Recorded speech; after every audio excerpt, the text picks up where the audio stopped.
রসগোল্লার স্বাদ একরকম, জিলাপির স্বাদ আর একরকম, চানাচুরের স্বাদ একরকম, পুঁটি মাছের স্বাদ একরকম, লোট্টা ফিশের স্বাদ আর একরকম, ঠিক কিনা? শুটকি মাছের স্বাদ আর একরকম, কাবাবের স্বাদ আর একরকম, আপেলের স্বাদ একরকম, বড়ের স্বাদ একরকম। একটা ডিব্বা দিয়া হাজারো স্বাদ নেওয়ার তৌফিক দিলেন আল্লাহ। সেই খাবার সময় বিসমিল্লাহ বলে না, পরে আলহামদুলিল্লাহ কয় না। এত নিয়ামত দিয়ে আল্লাহ পাক এই সজীব শরীরকে সাজিয়েছেন। সৃষ্টি যদি স্রষ্টাকে চিনতে চায়, মানুষ যদি আল্লাহ রাব্বুল আলামিনকে জানতে চায়, চিনতে চায়, তার পদ্ধতি হচ্ছে তার সৃষ্টিকে জানা। তার সৃষ্টির মাধ্যমে তাকে চেনা যাবে। আল্লাহ পাক বলেন, আল্লাযীনা ইয়াযকুরুনাল্লাহা কিয়ামান ওয়া কুউদান ওয়া আলা জুনুবিহিম ওয়া ইয়াতাফাক্কারুনা ফী খালকিস সামাওয়াতি ওয়াল আরদ ربنا ما خلقت هذا باطلا سبحانك فقنا عذاب النار الذين يذكرون الله قياما وقعودا وعلى جنوبهم যারা দাঁড়িয়ে বসে শুয়ে এক কথায় সর্বাবস্থায় যারা আল্লাহ পাককে স্মরণ করে, তার আকাশ এবং জমিন সৃষ্টির ব্যাপারে চিন্তা ভাবনা করে, রাত এবং দিনের পরিবর্তনের চিন্তা করে, তার সৃষ্টি নৈপুণ্যতা নিয়ে যারা গবেষণা করে, তারাই হচ্ছে আল্লাহ পাকের খাঁটি বান্দা। একজন সত্যানুসন্ধানী চোখের সামনে যখন নিখিল বিশ্বের অনুপরমাণু থেকে শুরু করে সূর্য, চন্দ্র, গ্রহ, নক্ষত্র, বিশাল আকাশ পর্যন্ত, গাছপালা, তরুলতা, সমুদ্র, মহাসমুদ্র, পশু পক্ষী ইত্যাদি যখন তার নজরে পড়ে, তখন একজন সত্যের অনুসারী ব্যক্তি, একজন সত্যের অনুসন্ধানী ব্যক্তি তার মুখ থেকে বেসাক্তা স্বতঃস্ফূর্ত ভাবে নিজের অজান্তে মুখ থেকে যে শব্দটা বেরোয়, সে শব্দটা হচ্ছে আলহামদুলিল্লাহি রাব্বিল আলামিন। সমস্ত প্রশংসা হচ্ছে ওই আল্লাহ পাকের, যিনি এগুলিকে সৃষ্টি করেছেন। আর তিনি কোনো কিছু কি বেকার সৃষ্টি করেন নাই, খামোখা সৃষ্টি করেন নাই। প্রত্যেকটির পেছনে রয়েছে বিরাট বিরাট উদ্দেশ্য।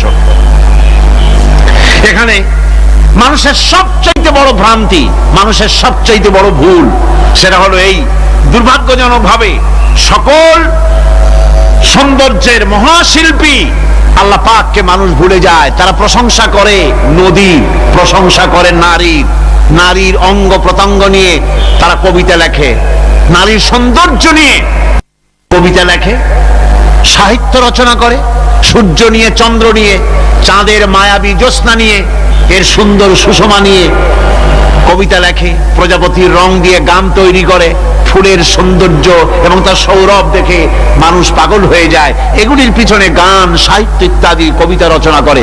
কিন্তু এই সৌন্দর্য যিনি সৃষ্টি করেছেন সে আল্লাহ পাককে বেমালুম ভুলে যায়।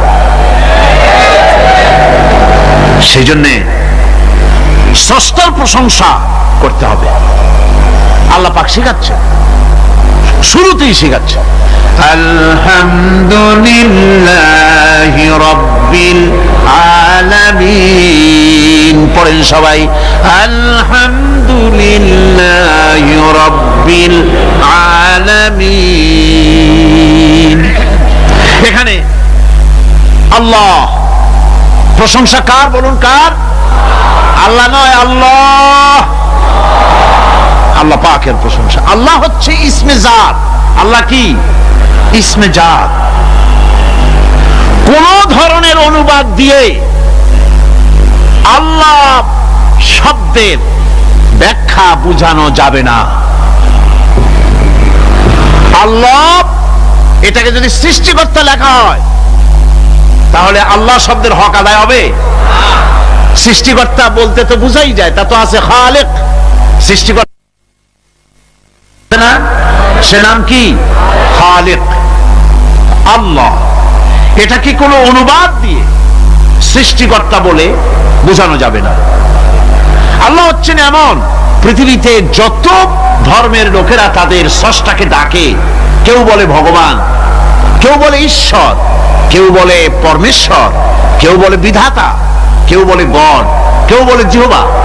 বলেন এরকম কথা না বললে বুঝি কি বলে। এর প্রত্যেকটি শব্দের প্রতিশব্দে স্ত্রীলিঙ্গে অন্য শব্দ আসবে। ভগবান বললে কি হবে? ভগবতী। ঈশ্বর বললে ঈশ্বরী। পরমেশ্বর বললে পরমেশ্বরী। বিধাতা বললে বিধাত্রী। গড বললে গডেজ আসবে। এখন গড আরো বেকায়দা। গডটারে যদি উল্টায় দেন এমন সর্বনাশ হবে যা বলার মতো না। আর এই শব্দ দিয়েও বোঝার উপায় নাই যে তারা কি বলতে চায়। শব্দকে খণ্ডিত যদি করা হয় তাও বোঝা যাবে না যে কি বলতে চায়।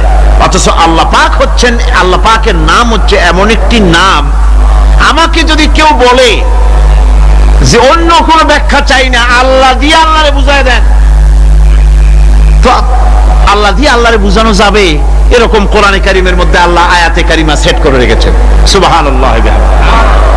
যদি আপনারা বলেন আমাকে যে আল্লাহ দিয়ে আল্লাহর পরিচয় করায় দেন, তো আমি বলবো আল্লাহ রাব্বুল আলামিন কোরআনে কারিমের মধ্যে বলেছেন আল্লাহু লা ইলাহা ইল্লা হুয়াল হাইয়ুল কাইয়্যুম।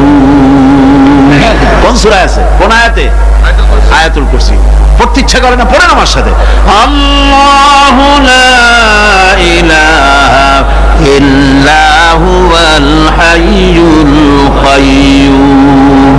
আল্লাহ হচ্ছেন তিনি যিনি ছাড়া কোনো উপাস্য নাই, কোনো ইলাহা নাই, কোনো মাবুদ নাই, যিনি ছাড়া আর কোনো ইবাদতের মালিক নাই, আর যিনি হচ্ছেন সদা জাগ্রত চিরঞ্জীব, সার্বভৌমত্বের একচ্ছত্র মালিক, যিনি সদা জাগ্রত চিরঞ্জীব, তিনি হচ্ছেন আল্লাহ।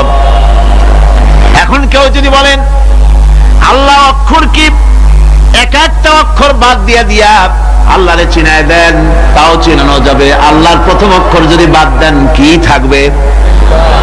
কোরআনে কারীম বলছে তা দিয়েও বোঝা যাবে। লিল্লাহি মা ফিস সামাওয়াতি ওয়া মা ফিল আরদ।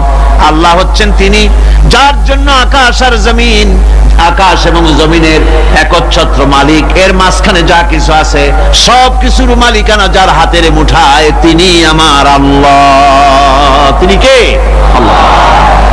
এরপরে যদি বলেন আর একটা নাম ছেড়ে দেন, আলিফ সাল্লাম একটা নাম ছেড়ে দিলাম, তাহলে কি থাকলো?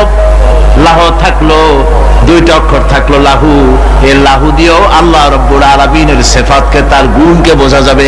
লাহু মাকালিদুস সামাওয়াতি ওয়াল আরদ। আল্লাহ পাক বলেন আসমান এবং জমিনের রিজকের চাবিকাঠি আল্লাহ পাকের হাতে, যাকে খুশি তিনি পর্যাপ্ত রিজেক দান করেন। কেউ যদি বলেন লামটাও ভালায় দেন, লামটাও ছেড়ে দেন, দিলাম লাম একটা ছেড়ে, থাকলো কি? একটা অক্ষর থাকলো হু। এই হু দিয়ে আমার আল্লাহরে চেনা যাবে। ওয়া হুয়াল গফুরুল ওয়াদুদুল আরশিল মাজিদ ফাআলুল লিমা ইউরিদ। আমার আল্লাহ হচ্ছেন তিনি যিনি ক্ষমাশীল, যিনি দয়াবান, যিনি বান্দাকে মহব্বত করেন, যিনি হচ্ছেন আরশে আজিমের মালিক, তিনি হচ্ছেন সেই মহান সত্তা যিনি যা খুশি তাই করতে পারেন। সুতরাং আল্লাহ হচ্ছেন এমন এক লফজ, এমন এক নাম, এমন এক ইসমে জাত যার কোনো বিকল্প নাই, যা অনুবাদ করে আল্লাহকে স্রষ্টা বললে এটা সারবে না, সৃষ্টিকর্তা বললে সারবে না। আল্লাহ পাকের নামের বিরাট বিশাল ব্যাপক অর্থ রয়েছে। সুতরাং আল্লাহকে আল্লাহই বলতে হবে। আল্লাহকে কি বলতে হবে? আল্লাহ আল্লাহ আল্লাহ। কত মজাই নামে, সুবহানাল্লাহ, কত মজাই নামে। দেখেন আল্লাহ রাব্বুল আলামিন এমন রব। বাংলাদেশের কুকুর আর আমেরিকা, ইউরোপের প্রধান দেশের কুকুর একরকম নয়। আমাদের দেশের পশু, ইউরোপ আমেরিকা শীত প্রধান দেশের পশু একরকম নয়। তার কারণ হলো আমাদের দেশে শীত কম, নাতিশীতোষ্ণ অঞ্চলের মধ্যে খানিকটা পড়ে যায়। এখানে পশুদের গায়ে কম পশম থাকলে কোনো অসুবিধা নাই। ভেড়া, ঘোড়া, কুকুর বন্য প্রাণীকে কেউ তো কম্বল দেয় না, ল্যাপ দেয় না, রাজাই দেয় না, খাতা দেয় না, চাদর দেয় না। আল্লাহ রাব্বুল আলামিন তিনি এমন রব, শীত প্রধান দেশের পশুদের গায়ে পশম দিয়া চিরস্থায়ী কম্বল জড়ায় দিয়েছেন। এটা হচ্ছে রব। প্রতিপালনের পদ্ধতি কি সুন্দর করে তিনি প্রতিপালন করছেন, কি সুন্দর করে তিনি পশু পক্ষীগুলিকে তাদের আহার জোগাড় করছেন, প্রতিপালন করছেন। তিনি রব, মানুষকে সৃষ্টি করেছেন, আমাদেরকে সৃষ্টি করেছেন, সব চাইছেন সুবহানাল্লাহ ওয়া বিহামদিহি, সকল প্রয়োজন মিটিয়েছেন, একটা জিনিস বাদ রাখেন না। আমাদের মুখে দাঁতের দরকার ছিল, মায়ের পেট থেকে দাঁত নিয়ে আসিনি। মায়ের পেট থেকে আসার পরে আমাদের খাবারের দরকার ছিল। লক্ষ্য করেন রব কারে বলে, লক্ষ্য করুন। মায়ের পেটের মধ্যে যখন ছিলাম, ওখানে কোনো রোগের জীবাণু ঢুকতে পারে নাই। ফি করারিম মাকিন, একটি সুরক্ষিত জায়গায় আল্লাহ রাব্বুল আলামিন বাচ্চাকে রেখেছেন, যেখানে কোনো সর্দি হবে না, জ্বর হবে না, সর্দি হবে না, ব্রঙ্কাইটিস হবে না, ডায়াবেটিস হবে না, প্রেসার হবে না। মায়ের পেটের মধ্যে বাচ্চাকে এমন জায়গায় আল্লাহ যত্ন করে রেখেছেন। এই বাচ্চা যখন মায়ের পেট থেকে বেরিয়ে এলো, তখন তার পরিবেশ অত্যন্ত খারাপ। এখানে পলিউশন আছে, এখানে কার্বন ডাই অক্সাইড আছে, এখানে বিষাক্ত হাওয়া আছে, এখানে দূষিত আবহাওয়া রয়েছে। প্রতি মুহূর্তে রোগ তাকে হামলা চালাতেছে। এই রোগের থেকে সে বাচ্চা বাঁচবে কি করে? এজন্য রব্বুল আলামিন তিনি এমন রব, মায়ের বুকের মধ্যে যে খাবার তৈরি করলেন বাচ্চার, ওই খাবারের মধ্যে বাচ্চার ওষুধও আল্লাহ পাক বানায়া দিলেন। মায়ের বুকের দুধ শুধু দুধ নয়, এটা ওষুধ। সুবহানাল্লাহ। এটা খাদ্য, এটা ওষুধ, এটা ভিটামিন, এটা ক্যালসিয়াম, এটা কার্বোহাইড্রেট, যা দরকার বাচ্চার জন্য সব আল্লাহ মায়ের দুধের মধ্যে দিয়ে দিলেন। যতক্ষণ বাচ্চা পেটে ছিল দুধ ছিল ঘন, যখন বাচ্চা মায়ের পেট থেকে বেরিয়ে এলো দুধটা হয়ে গেল পাতলা। এই পাতলা দুধটা খাবে, ওষুধ আছে এর মধ্যে, ভিটামিন আছে, খাইতে যেন বিস্বাদ না হয় একটু মিষ্টি দিয়ে দিলেন আল্লাহ, যাতে বাচ্চা মুখ ফিরায় না নেয়, সেজন্য খাইতে চায়। তারপরে যখন বাচ্চার হাড্ডি খেতে হবে, মাছ খেতে হবে, গোশত খেতে হবে, দুধের আর দরকার নাই। তার শরীরের ভিতরে রেজিস্ট্যান্স, রোগ প্রতিরোধক শক্তি তৈরি হয়েছে। এখন আরো ভালো খাবার দরকার। আল্লাহ রাব্বুল আলামিন মায়ের দুধকে শুকায় দিলেন, চুষলে আর পাওয়া যাবে না, দুধ শুকায় গেছে। এখন বাইরের খাবার খেতে হবে। আসছিল যখন মুখে দাঁত ছিল না, বাইরে যখন এলো দাঁতের যখন দরকার হলো, কোন আল্লাহর বান্দা কি আল্লাহর কাছে দরখাস্ত করেছেন যে আল্লাহ আমার কয়েকখান দাঁত দাও, দাঁত ছাড়া আমি চাবাই কেমন? এই সবগুলি দাঁত কে সেট করে দিলেন? রব্বুল আলামিন দাঁতগুলিকে সেট করে দিলেন। মুখের মধ্যে দাঁত এসে গেল। আল্লাহ রব্বুল আলামিন শরীরটাকে সাজিয়ে গুছিয়ে, হিউম্যান বায়োলজি যাকে বলা হয়, এই শরীরকে যে সুন্দর করে আল্লাহ পাক তৈরি করলেন, বলে শেষ করা যাবে না কত সুন্দর করে আল্লাহ পাক বানিয়েছেন। আপনার মাথার ভিতরে সেল তৈরি করা হলো, ব্রেন তৈরি করা হলো। এই ব্রেনটা শুকনা জায়গায় রাখা হয় নাই। শুকনা জায়গার মধ্যে ব্রেনটা যদি থাকতো, নড়াচড়া করে আপনার ব্রেনের যে টেকনোলজি আল্লাহ পাক ইউজ করেছেন সেটা অসুবিধাগ্রস্ত হতো।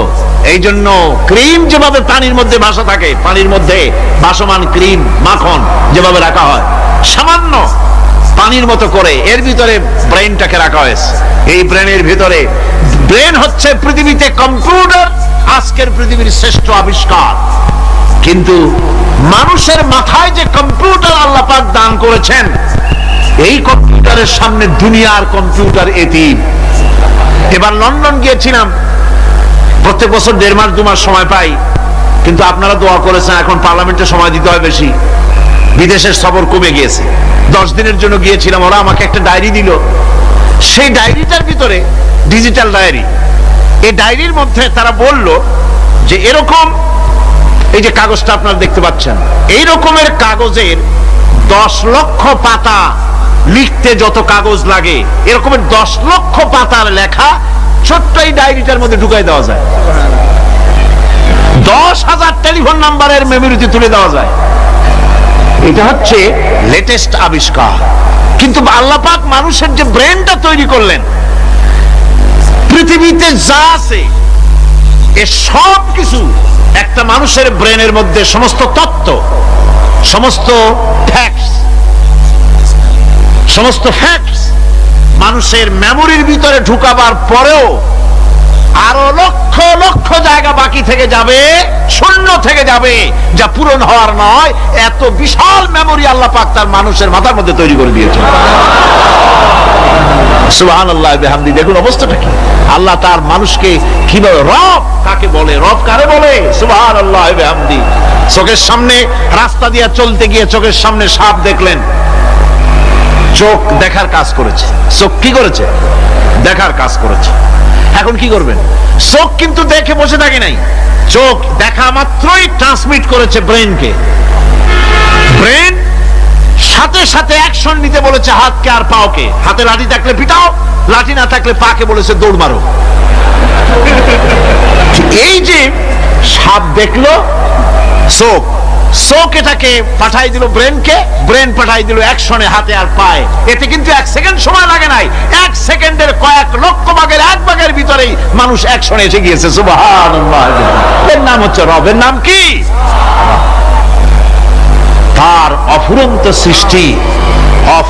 সৃষ্টি। মানুষের হার্ট তৈরি করেছেন, চোখ তৈরি করেছেন।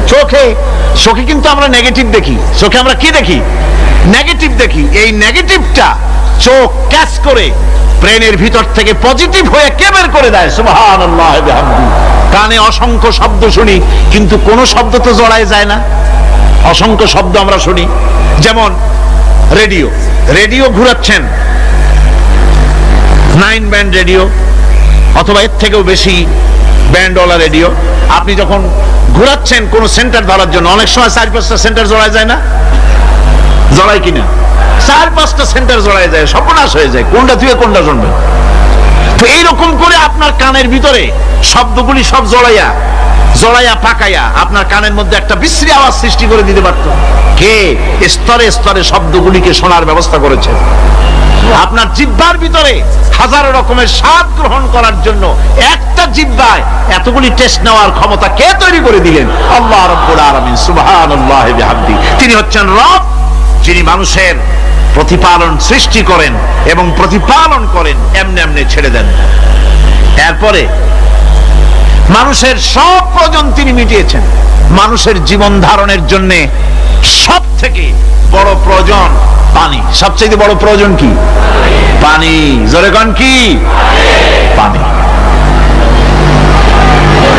জীবনের জন্য পানি এবং আর্দ্রতা, এই দুটি জিনিস অপরিহার্য, এছাড়া জীবন বাঁচবে না। আমরা দেখতে পাই সমুদ্র ভরা পানি মজুদ আছে, লক্ষ্য করে, সমুদ্র ভরা পানি মজুদ আছে, নদী খাল বিল ভরা পানি মজুদ আছে, কিন্তু এটাই তো যথেষ্ট নয়। রব হচ্ছেন তিনি, যিনি এই বিশাল বিশাল পানির মজুদ থেকে বাতাসকে যিনি বলেন, যিনি প্রতিনিয়ত বাষ্পীয় আকারে পানিগুলিকে সমুদ্র থেকে উত্থিত করেন, পানিগুলিকে উত্থিত করেন মহাকাশে। আল্লাহ পাক বলেন, আল্লাহুল্লাযী আরসালার রিয়াহা ফাতুসিরু সাহাবা। বাষ্প হয়ে পানিগুলি আকাশে উত্থিত হয় এবং মহাকাশে যাওয়ার পর এই পানিগুলি, লবণাক্ত পানিগুলি আল্লাহর মেশিনে সেগুলি মিষ্টি হয়ে যায়। জোরে কোন সুবহানাল্লাহ। পানিগুলি মিষ্টি হয়ে গেল। ওই মিষ্টি পানি আল্লাহ রাব্বুল আলামিন নাজিল করে দিলেন। এবার বৃষ্টি কণা কণা হয়ে পড়লো, ফোঁটা ফোঁটা বৃষ্টি।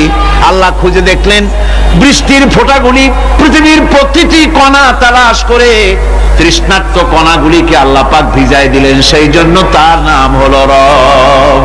তিনি হচ্ছেন রব, প্রয়োজন মিটান। পানি সবচেয়ে প্রয়োজন বেশি, সেই পানি আল্লাহ পাক এভাবে সরবরাহ করলেন। জমিনের চারিদিকে নদী নালা রেখেছেন, জমিনকে আর্দ্র করেছেন, জমিনের ভিতরের পানি মিষ্টি করেছেন। টিউবওয়েল মারলে পরে, পাম্প করলে পরে ভিতর থেকে মিঠা পানি আল্লাহ পাক বের করে দেন। সুবহানাল্লাহ। এই মিষ্টি পানির ব্যবস্থা করেছেন। এরপরে তিনি ওই আল্লাহ পাক মিষ্টি পানির ব্যবস্থা করে বৃষ্টির মাধ্যমে পৃথিবীতে ফসল উৎপাদনের ব্যবস্থা করে দিলেন। সেজন্য আল্লাহ পাক কোরআনে কারীমের মধ্যে বলেছেন, ওয়াজআলনা মিনাল মাই কুল্লা শাইইন হায়্য, পানি দ্বারাই আমি সব বস্তুকে সজীব রাখি। বৈশিষ্ট্যের দিক থেকে পানির রয়েছে অনেক গুণ, আশ্চর্য গুণ। পৃথিবীর ৭৫% হচ্ছে পানি। আকাশ থেকে অর্থাৎ চাঁদ থেকে যখন চাঁদে ভ্রমণকারীরা যখন ছবি তুলেছে, তো সেই ছবিতে ব্লু রং এসেছে বেশি, সবুজ এসেছে কম। সবুজ হলো গাছপালা, আর ব্লু হচ্ছে পানি, সমুদ্রের পানির রং হচ্ছে নীল। মানুষের শরীরের ভিতরে ৬০% পানি, গাছের মধ্যে রয়েছে পানি। পানি ছাড়া পৃথিবীর বাঁচার কোনো পথ নাই। আবার দেখেন, প্রচন্ড শীতের কারণে, ঠান্ডার কারণে যেসব এলাকায় তাপমাত্রা হিমাঙ্কের নিচে এসে যায়, সেই সব দেশে সমুদ্রের পানি আর দরিয়ার পানিগুলি বরফ হয়ে যায়। এই বরফ যখন হতে থাকে, তখন পানি তার নিজের তাপকে নিচের দিকে ছুটতে থাকে। উপরের তাপ বরফ হয়ে যায় ঠান্ডা, আর নিচে তাপ বিচ্ছুরিত করে দিয়ে পানির ভিতরে যত জলজ প্রাণী আছে আর উদ্ভিদ আছে, সবগুলিকে বাঁচায় রাখার ব্যবস্থা আল্লাহ রাব্বুল আলামিন এভাবে করে থাকে। এবার আল্লাহ রাব্বুল আলামিন বলছেন, এই পানি ছাড়া মানুষ বাঁচে না, প্রাণী বাঁচে না। পানি এমন এক জিনিস, এমন এক নিয়ামত আমি দান করলাম। আল্লাহ পাক বলেন, কুল আরাআইতুম ইন আসবাহা মাউকুম গাওরান ফামান ইয়াতিকুম বিমাইন মাইন। বলো দেখি সবে, শুকাইয়া যদি যায় এই জমিনের পানি, তাহলে হেথায় তটনির ধারা কে দিবে সবারে আনি। এই পৃথিবীর নদী নালা খাল বিল, জমিনের আভ্যন্তরীণ দিকে পানিগুলি যদি আমি আল্লাহ রাব্বুল আলামিন শুকায় দেই, তাহলে আমি আল্লাহ ছাড়া এমন কে আছে যে নতুন করে আবার পানির আমদানি করে দিতে পারে? আছে কেউ? আজ পানির শূন্যতা আমাদের দেশে দেখা যাচ্ছে। পানি আস্তে আস্তে কমে যাচ্ছে, আস্তে আস্তে পানি শেষ হয়ে যাচ্ছে। কি কারণে শেষ হচ্ছে এবং কি হলে পানি পাওয়া যাবে পরে বলা যাবে ইনশাআল্লাহ। তো জীবন ধারণের জন্য যেমন পানির প্রয়োজন, জীবন ধারণের জন্য তেমন বাতাসেরও প্রয়োজন। পানি ছাড়া তো কিছু সময় চলতে পারে, পানি এবং খাদ্য ছাড়া কিছু সময় চলতে পারে, কিন্তু বাতাস ছাড়া তো এক মুহূর্ত চলে না, ঠিক কিনা? বোঝেন কিনা কথা?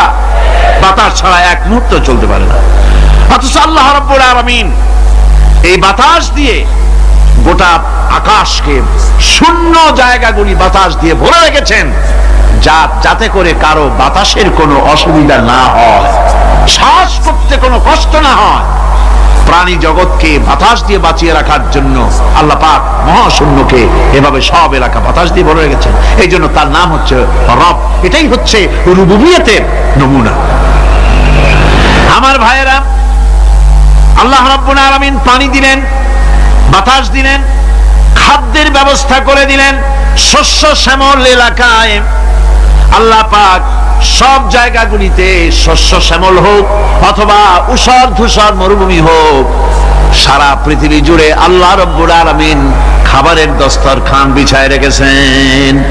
ওয়ামা মিন দাব্বাতিন ফিল আরদি ইল্লা আলাল্লাহি রিজকুহা। এই পৃথিবীর বুকে এমন কোন বিচরণশীল জীব নাই যেই জীবের রিজকের দায়িত্ব আমি আল্লাহ আমার নিজ হাতে গ্রহণ করি নাই। জোরে বলেন সুবহানাল্লাহ। সব রিজেক আমি ছড়ায় রেখেছি বিশ্ব জুড়ে, সর্বত্র।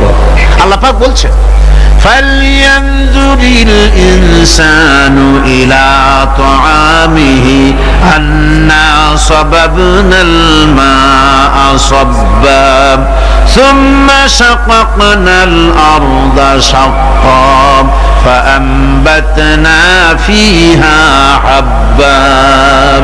আল্লাহ পাক বলছেন, মানুষের উচিত নিজ খাদ্যাদির দিকে লক্ষ্য করা, নিজের খাদ্যের দিকে লক্ষ্য করা।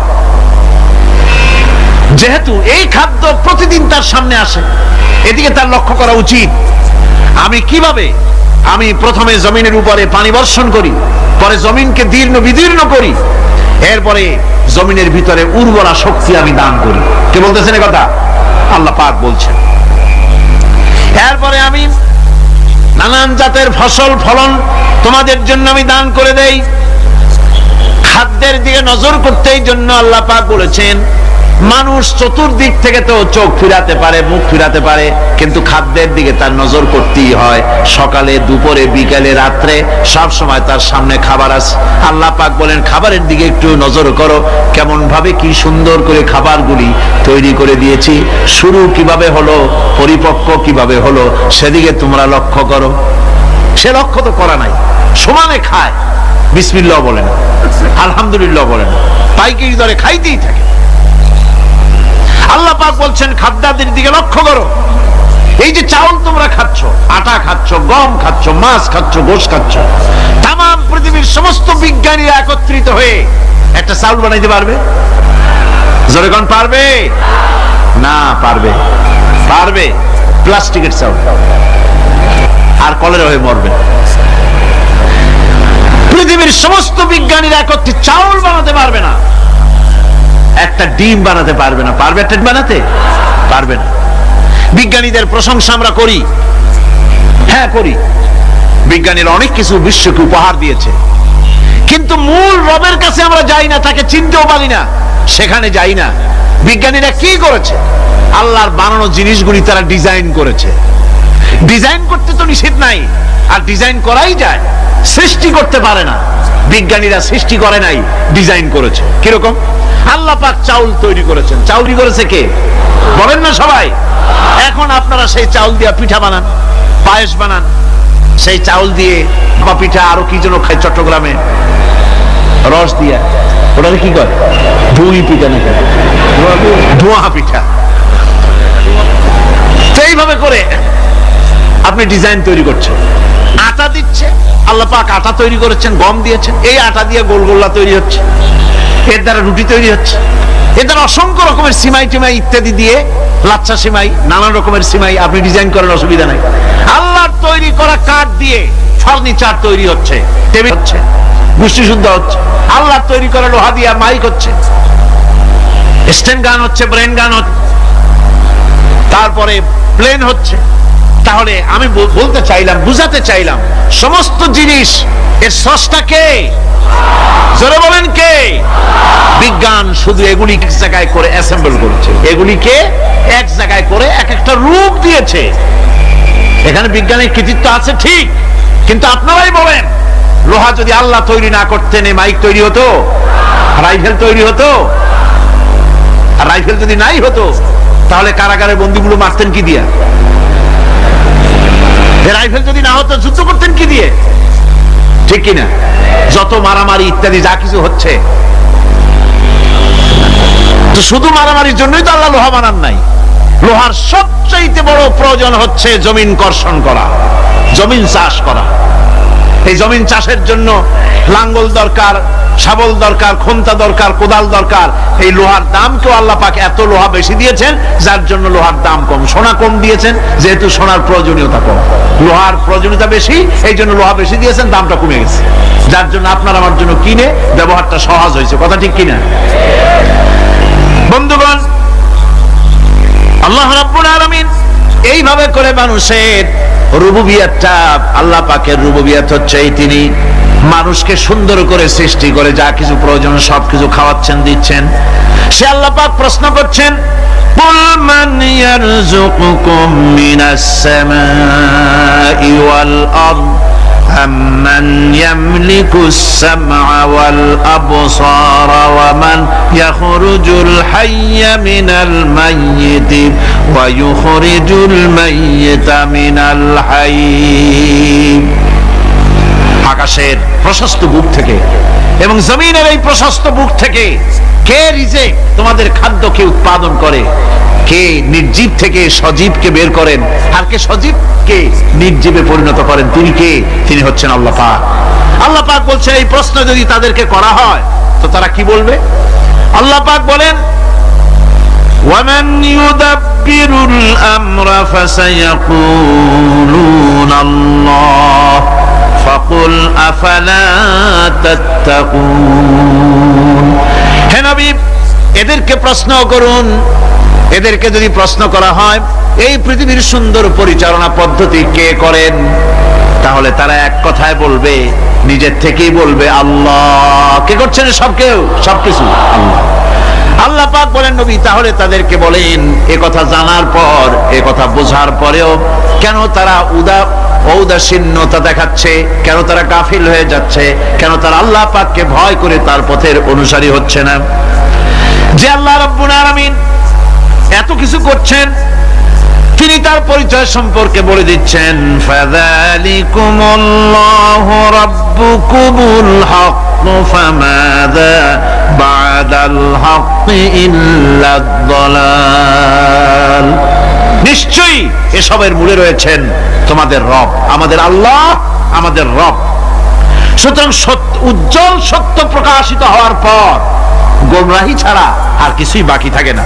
সুতরাং যারা সত্যের পথের অনুসরণ করতে চায়, রবকে চিনতে হবে, আল্লাহ পাককে জানতে হবে এবং তাকে অনুসরণ করতে হবে, তাকে রব হিসাবে চিনতে হবে। আমার বন্ধুগণ, এটা হচ্ছে সেই রুবুবিয়াত ইলাহি যার দিকে হযরত মূসা আলাইহিস সালাম ইঙ্গিত করেছিলেন ফিরআউন যখন তাকে প্রশ্ন করেছিলেন, ফামান রাব্বুকুমা ইয়া মূসা, হে মূসা তোমাদের দুজনের রব কে? তোমাদের রব, তোমাদের প্রভু কে? তিনি জবাব দিলেন, রব্বুনাল্লাযী আ'তা কুল্লা শাইইন খালকাহু সুম্মা হাদা। রব হচ্ছেন আমাদের তিনি, যিনি নাকি আমাদের প্রতিপালক, আমাদেরকে সৃষ্টি করেছেন এবং আমাদেরকে হেদায়েত দিয়েছেন, সঠিক পথের দিশা দিয়েছে। এখানে হেদায়েত হচ্ছে, এখানে হেদায়েত শব্দের অর্থ হচ্ছে সৃষ্টি শুধু করেন নাই, তাকে চলা, তার খাদ্য অনুসন্ধানের, তাকে বেঁচে থাকার সবকিছুর উপকরণ, এর কমন সেন্স, এর সাধারণ জ্ঞান আল্লাহ পাক তার সাথে দিয়েছেন। তিনি হচ্ছে রব। আচ্ছা, একটা দৃষ্টান্ত দেই। এই হেদায়েতটা কি? এই হেদায়েতটা হচ্ছে আপনাদের বাড়িতে যদি কারো বিড়াল থাকে, বিড়াল, বিড়াল বোঝেন তো না? কি বলে এটা? বিড়াল, বিলাই নাকি বলে? বিড়াল। এই বিড়াল যদি আপনাদের কারো বাড়িতে থাকে, তো বিড়ালের প্রসবকালীন অবস্থা দেখবেন, বিড়ালের প্রসব হবে, বাচ্চা দেবে। বিড়াল তখন ঘরের মধ্যে পেরেশান হয়ে ঘুরতে থাকে, একটা নিরাপদ জায়গা খোঁজে, একটা নিরাপদ জায়গা খোঁজে। প্রসব করার 2-3 দিন আগের থেকে খুঁজতে থাকে তার জন্য নিরাপদ জায়গা কোনটা। এরপরে খুঁজতে খুঁজতে প্রসবের দিন সে সত্যিকারের ঘরের মধ্যে সবচেয়ে কোনা কানা জায়গা যেটা, সেই রকম একটা নিরাপদ জায়গা সে বেছে নিল। এরপরে বাচ্চা হলো। বাচ্চা হওয়ার পর এই বাচ্চার উপরে কেউ যেন আক্রমণ না করে, শত্রু যেন তার জায়গাটিতে না আসে, এই জন্য বাচ্চাটার তো হাত দিয়ে মায়ের মতো কোলে নিতে পারে না, সে আস্তে করে ঘাটটা কামড়ায় ধরে যাতে করে বাচ্চা ব্যথা না পায়। ওইভাবে করে ঘাড় কামড়ায় ধরে আজকে এই সিঁড়ির নিচে, কালকে ওই খাটের নিচে, পরশুদিন এই আলমারির কোনায়, এইভাবে বাচ্চাগুলি সরায় সরায় রেখে বাচ্চাকে প্রতিপালন করে। এই বিড়াল হেদায়েত দিলটা কে? যিনি দিলেন তার নাম রব। তিনি হচ্ছেন রব্বুল আলামিন। সন্তান প্রতিপালনের ব্যবস্থা শুধু দুনিয়ার মানুষকেই দেন নাই, প্রাণী জগৎকেও দিয়েছেন। সুবহানাল্লাহ। বলেন বলেন, মুরগির বাচ্চা হলো, ডিমের থেকে বাচ্চা বেরোলো, এই বাচ্চাগুলি হয়েছে গতকাল। আজকে বাচ্চাগুলি আদার খাচ্ছে মায়ের সাথে, হঠাৎ করে একটা চিল এলো আর ওর মা একটা সিগন্যাল মারলো, সাথে সাথে বাচ্চাগুলি দৌড়াইয়া এমন পলান দিল, আপনি তো ভালো একাদশীর বাপেও তালাশ করে পাবে না যে মুরগির বাচ্চা পলাইলো করে। এখন ওই বাচ্চাটিকে এই সিগন্যাল সম্পর্কে কে অবহিত করলো যে এইরকম একটা আওয়াজ শুনলে, এটা ভীতির আওয়াজ, এটা সাইরেন, এটা বিপদ সংকেত, এটা ডেঞ্জার সিগন্যাল, এটা শুনলে দেখলে তাড়াতাড়ি করে আত্মগোপন করবা। কে শিখাইলো? কে শিখাইলো? আল্লাহ পাক শিখাইছে। এখন এক শ্রেণীর বুদ্ধিজীবী তারা আবার উল্টা কথা কয়। তারা বলে কি? তারা বলে যে মুরগি বাচ্চা, এই বাচ্চা যে দৌড় মারলো, এখানে আল্লাহ এইসব কিছু নাই, নাউযুবিল্লাহি মিন যালিক। তো এখানে কি আছে? কয় যে এখানে বিষয়টা হলো এই যে এই মুরগি আর মোরগ ওর বাপ মা এই দুজনের মধ্যে আছে সিলের ভয়, আছে শিয়ালের ভয়। ওই ভয় ওদের মধ্যে ছিল, এই মা বাপের ক্রসের মাধ্যমে বাচ্চা আসছে, কাজী ওই ভয়, বাপের যদি কোনো রোগ থাকে, মায়ের রোগ থাকে, তো এগুলি তো বাচ্চার মধ্যেও ঢোকে। তো ভয় হোক, সুখ হোক, দুঃখ হোক, এই অনুভূতি স্বাভাবিক প্রক্রিয়ার মাধ্যমে বাচ্চার মধ্যে ঢুকছে, আর সিল দেখে আওয়াজ শুনে সে আত্মগোপন করেছে। এইটা আমি পড়িয়া আমি আমার আলোচনা এক জায়গায় বললাম বুদ্ধিজীবীদের উদ্দেশ্যে, যদি সত্যিই তাই হয়, মোরগ আর মুরগি মা বাবার মধ্যেই ভয় আছে বলে বাচ্চার মধ্যেই ভয় ঢুকছে, সেই জন্য সে আত্মগোপন করছে, তাহলে এবার মানুষের ব্যাপারে কথাটা আনি। মানুষেরা সাপের ভয় করে না মহব্বত করে? কথার জবাব দিলে না, যখন তখন মনে হয় আপনারা সাপ বুঝি ভালোবাসেন। সাপ আমরা সকলেই ভয় পাই, মায়ও ভয় পায়, বাবাও ভয় পায়। এই মায়ের গর্ভে সন্তান এসছে, সন্তানের বয়স 2 বছর 2.5 বছর, ঘরের মধ্যে কেউ ছিল না, ঘরের মধ্যে একটা সাপ আসছে, একটা সুন্দর সাপ, দেখতে সুন্দর, কিন্তু সে সাপে কামড়ালে মানুষ মরে যায়। ওই সাপটা মাথা উঁচু করে ফোনা ধরেছে। এই বাচ্চাটা কি সাপ দেখে দৌড় মারবে, না বাচ্চাটা ওই সাপটাকে ধরার জন্য সে এগিয়ে যাবে? কোনটা করবে? এগিয়ে যাবে। তাহলে মা বাপের ভয়, তাদের মা বাপের রক্তের মধ্যে, শিরার মধ্যে সব জায়গায় সাপের ভয়, তার মাধ্যমে বাচ্চা এসে বাচ্চার মধ্যে সাপের মহব্বত হইল, কারণ ভয় হইল না, কারণ বাচ্চা অবস্থা। সুবহানাল্লাহ। আমার বন্ধুগণ, মুরগির বাচ্চাকে হেফাজত করার জন্য বুদ্ধিমান প্রাণী মানুষ তার কাছে নাই বলে আল্লাহ রাব্বুল আলামিন তারে বাচ্চা অবস্থা থেকে বোঝার তৌফিক দিয়েছেন কোনটা ভয়ের আওয়াজ, কোনটা হলো বিপদের আওয়াজ।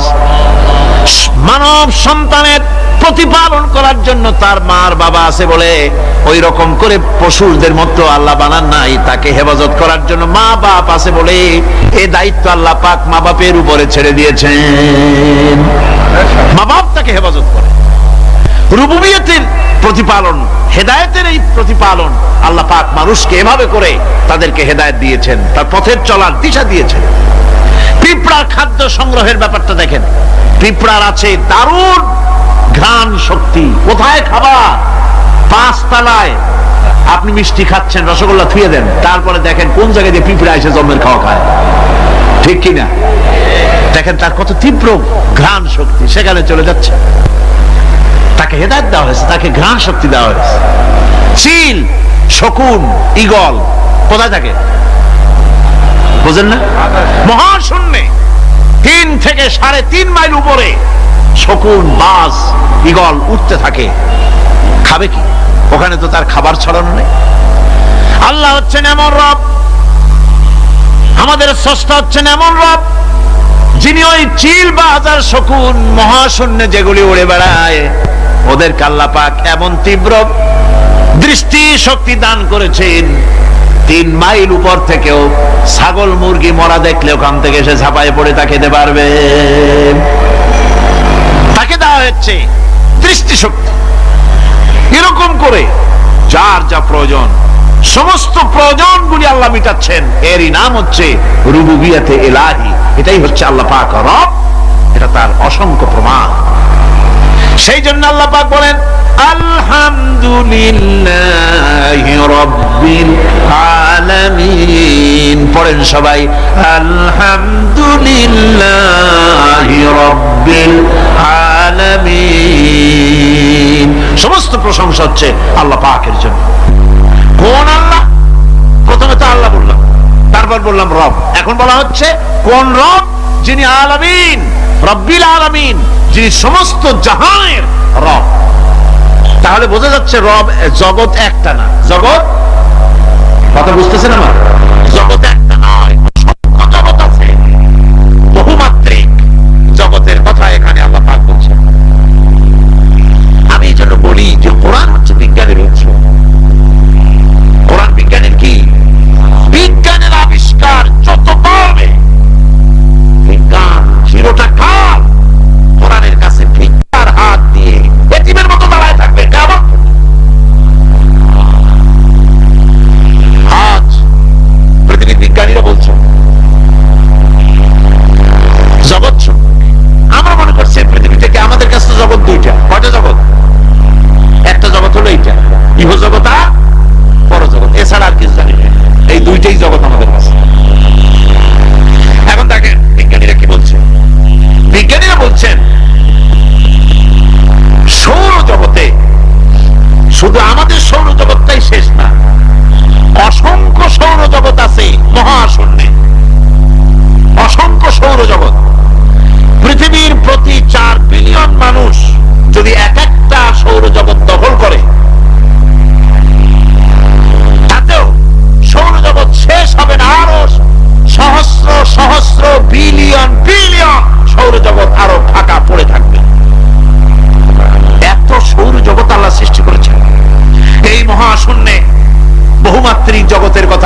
পৃথিবী একটা জগৎ, এই মাটির তলে আছে আর এক জগৎ, সমুদ্রের ভিতরে আছে পানির তলার আর এক জগৎ, আর মহাশূন্য যে কি তা আপনার মাথায় শূন্য হয়ে যাবে চিন্তা করতে করতে।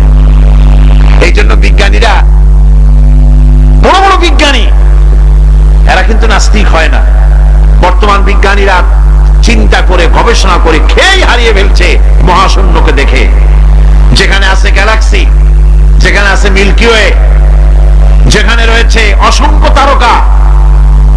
এই পৃথিবীটা মহাশূন্য আল্লাহ যেভাবে তৈরি করেছেন, সেই তুলনায় এই পৃথিবী একটা মার্বেলের চাইতে খুব বেশি একটা বড় কিছু হওয়া বলে মনে হয় না। পৃথিবী যদি হয় একটা মার্বেলের মতো, তাহলে আমরা যে মানুষ, আমাদের অস্তিত্ব কোথায় চিন্তা করেন। এবার মহাশূন্যে চলেন। মহাশূন্য সে কি বিশাল মহাশূন্য! একটা তারকা থেকে আর একটা তারকায় যদি যেতে হয়, তাহলে সহস্র সহস্র বিলিয়ন বছরের দরকার হবে। কি বছর? এ দুনিয়ার বছর না, আলোকবর্ষ, লাইট ইয়ার। আলো চলে প্রতি সেকেন্ডে কত? 1,86,000 মাইল। এই 1,86,000 মাইলের সেকেন্ড, এর মিনিট, এর ঘন্টা, এর দিন, এর মাস, এর বছর, এই আলোকবর্ষ। সহস্র সহস্র আলোকবর্ষ পার হয়ে যাবে এক তারকা থেকে আর এক তারকায় পৌঁছানো সুকঠিন। এ ধরনের অসংখ্য তারকা আল্লাহ পাক তৈরি করে রেখেছেন। সূর্য হচ্ছে পৃথিবীর চাইতে 13 লক্ষ গুণ বড়। এরকম সূর্য বিজ্ঞানীরা এখন বলছে, আগে বলতো 1 কোটি সূর্যের চাইতে বড় তারকা, এখন বলতেছে এই রকমের পৃথিবীর চাইতে 13 লক্ষ বড় সূর্য, এরকম 3 কোটি সূর্য খাইয়ে ফেলাইতে পারে। এরকম সহস্র সহস্র তারকা এক একটা গ্যালাক্সির ভিতরে আল্লাহ পাক তৈরি করে গেছে। এখন মনে হচ্ছে যে এই তারকাগুলি বড় না, এই তারকাগুলির চাইতে আবার বড় জিনিস আছে। সেগুলি কি? সেটাকে বলা হয় ব্ল্যাক হোল। সেটাকে বলা হয় ব্ল্যাক হোল, অন্ধকার কূপ। ব্ল্যাক হোল আবার ম্যানহোল বুঝবেন না, কিন্তু ম্যানহোলের ঢাকনা চুরি হয় যেমন। তবে একটা দৃষ্টান্ত আপনি বুঝতে পারেন, রাস্তায় রাস্তায় যেমন অসংখ্য ম্যানহোল আছে, ওই রকম করে মহাশূন্য অসংখ্য ব্ল্যাক হোল আছে, একটা দুইটা না, অসংখ্য। এই ব্ল্যাক হোল আবার দেখা যায়, অদৃশ্য ব্ল্যাক হোল। এই ব্ল্যাক হোল গুলো কি? এগুলি কোরআনে কারীমের মধ্যে আল্লাহ পাক বলেছেন, ফালা উকসিমু বিমাওয়াকিন নুজুম, ফালা উকসিমু বিমাওয়াকিন নুজুম, শপথ সেই পতনে যেখানে নক্ষত্র সমূহ ধ্বংস হয়ে যায়, ধ্বংসপ্রাপ্ত হয়, কসম সেই স্থান সময়ের। সুবহানাল্লাহ। এই অন্ধকার কূপের, এই অন্ধকূপের কসম করছেন আল্লাহ পাক। সে অন্ধকূপটা কি? সেই ব্ল্যাক হোলটা কি?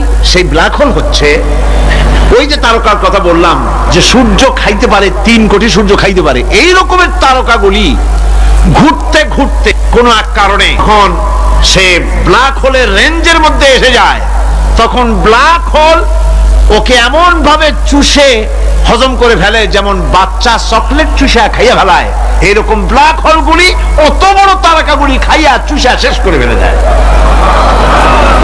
সুবহানাল্লাহি বিহামদিহি। বিজ্ঞানীরা বলেছেন, আমাদের এই পৃথিবীটা, আল্লাহ না করুন কখনো, আমাদের এই পৃথিবীটা যদি কোনো ব্ল্যাক হোলের আওতায় পড়ে, ওর রেঞ্জে আসে, তাহলে মাত্র 2 সেন্টিমিটারের মধ্যে পৃথিবীটা তার ঘনত্ব লাভ করে এর মধ্যে অদৃশ্য হয়ে যাবে, হারায় যাবে, অস্তিত্ব থাকবে না।